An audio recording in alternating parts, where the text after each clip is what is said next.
KPSC ಮಾಜಿ ಅಧ್ಯಕ್ಷ ಶಿವಶಂಕರಪ್ಪ ಸೌಕಾರ್ ಮೇಲೆ ಇಡಿ ದಾಳಿಯಾಗಿದೆ. ನಿನ್ನೆ ಶಿವಶಂಕರಪ್ಪ ನಿವಾಸದಲ್ಲಿ ಪರಿಶೀಲನೆ ಏನಿದೆ ಇನ್ನೂ ಕೂಡ ಮುಂದುವರಿತಾನೆ ಇದೆ.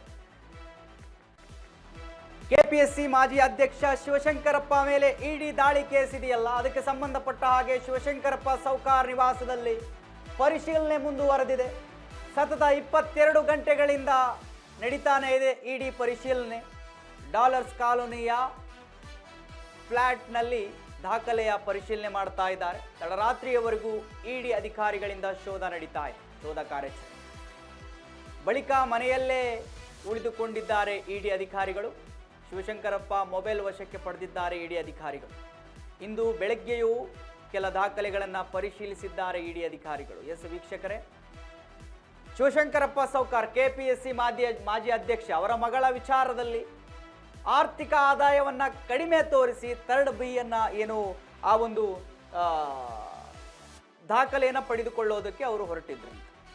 ಸೊ ಅದನ್ನ ಏನಿದೆ ಅದು ಬೆಳಕಿಗೆ ಬಂದ ನಂತರ ಅವರನ್ನ ಅಮಾನತು ಮಾಡಲಾಗಿತ್ತು ಕೆಪಿಎಸ್ಸಿ ಅಧ್ಯಕ್ಷ ಸ್ಥಾನದಿಂದ. ಅದಾದ ನಂತರ ಪಶುಸಂಗೋಪನೆ ಇಲಾಖೆಯಲ್ಲಿ ಏನು 400 ಹುದ್ದೆಗಳನ್ನು ಬಿಟ್ಟಿದ್ರು, ಅದಕ್ಕೆ ಸಂಬಂಧಪಟ್ಟ ಹಾಗೆ ಅಲ್ಲೂ ಕೂಡ ಹಣವನ್ನು ಪಡೆದುಕೊಂಡಿದ್ದಾರೆ ಅನ್ನುವಂಥ ಆರೋಪಗಳಿದ್ದಾವೆ. ಅದರ ಮೇಲೆ ಎಷ್ಟೊಂದು ಹಗರಣ ಗೊತ್ತಾ ಅದು. ಪಶುಸಂಗೋಪನೆಯಲ್ಲಿ ಒಂದೊಂದು ಹುದ್ದೆಗೆ 80 ಲಕ್ಷ ರೂಪಾಯಿ ಏನೋ ಬೇಡಿಕೆ ಅಂತೆ. 80 ಲಕ್ಷ ರೂಪಾಯಿ, 80 ಲಕ್ಷದಿಂದ 1 ಕೋಟಿಯವರೆಗೂ ಹಣವನ್ನು ಬೇಡಿಕೆ ಇಟ್ಟಿದ್ರು. ಸೊ ಅದರಲ್ಲೂ ಕೂಡ ಇವರ ಹೆಸರು ಕೇಳಿಬಂದಿತ್ತು. ಕೆಪಿಎಸ್ಸಿ ಮಾಜಿ ಅಧ್ಯಕ್ಷ ಶಿವಶಂಕರಪ್ಪ ಸೌಕಾರ್ ಇವರನ್ನ ನಿನ್ನೆ ಗುಲ್ಬರ್ಗದಲ್ಲಿ ಬಂಧಿಸಲಾಗಿತ್ತು ಇಡಿ ಅಧಿಕಾರಿಗಳಿಂದ. ಗುಲ್ಬರ್ಗದಲ್ಲಿ ಅವರ ಮಗಳ ನಿವಾಸದಲ್ಲಿ ಏನೋ ಇದ್ರಂತೆ. ಸೊ ನಿನ್ನೆಯಿಂದಲೂ ಕೂಡ ಇಡಿ ಪರಿಶೀಲನೆ ಮಾಡ್ತಾ ಇದೆ, ಅವರ ದಾಖಲೆಗಳನ್ನು ಎತ್ತೆತ್ತು ಹಾಕ್ತಾ ಇದೆ. ಸೊ ಕಳೆದ 22 ಗಂಟೆಗಳಿಂದ ಪರಿಶೀಲನೆ ನಡೀತಾನೆ ಇದೆ. ಫಸ್ಟ್ ಇವರ ಮಗಳ ವಿಚಾರದಲ್ಲಿ ಇವರ ಮೇಲೆ ಆರೋಪ ಬಂತು, ಅದು ಸಾಬೀತು ಕೂಡ ಆಗಿದೆ.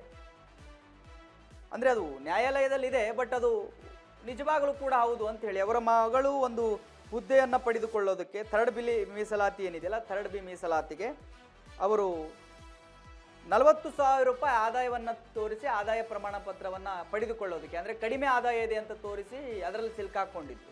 ಸೊ ಅದಾದ ಮೇಲೆ ಈಗ ಪಶುಸಂಗೋಪನೆಯಲ್ಲಿ ಏನು ಹುದ್ದೆಗಳನ್ನು ಬಿಡ್ತಾರೆ, ಅಲ್ಲೂ ಕೂಡ ಅಕ್ರಮ ನಡೆದಿದೆ, ಅಲ್ಲೂ ಕೂಡ ಇವರ ಮೇಲೆ ಆರೋಪಗಳಿದ್ದಾವೆ. ಅದಕ್ಕೆಲ್ಲ ಸಂಬಂಧಪಟ್ಟ ಹಾಗೆ ಅವರ ಮೇಲೆ ಇಡಿ ದಾಳಿ ಆಗಿದೆ, ಪರಿಶೀಲನೆ ನಡೀತಾ ಇದೆ.